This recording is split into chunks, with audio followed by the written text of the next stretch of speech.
And it's crazy to think like that there was a time where I like hated it. But yeah, that great way to start the story. But yeah, so that was like the background. I was like 14. This is like when the story starts. I was 14 and I was living in high school. The high school was mixed. I was living in Ras Al Khaimah, which is near Dubai, but it's like smaller. It's not as like glitz and glam as Dubai. But yeah, it was fun. I loved my school. But I was like very not religious. The only thing that I would do religiously is like before I go to sleep, I would always like talk to God.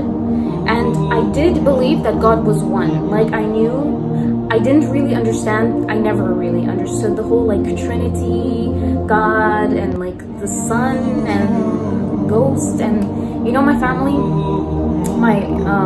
always grew up and they would always tell me about it, and I never understood that concept.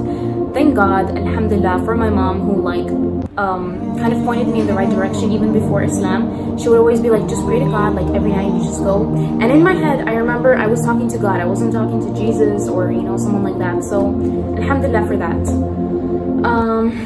But yeah, that was the only thing I would do like before I go to sleep. Not even sitting, not even standing, laying down.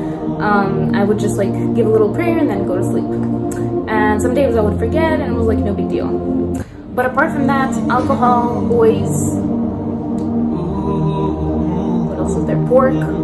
Yeah, like all these things, they were all like, I didn't have any restrictions on them. So yeah, that was pretty much the background. Now, in my group of friends, we always like imitated like TV shows, like I said, so we always like wanted to be like the mean girl. And so we had like that very unhealthy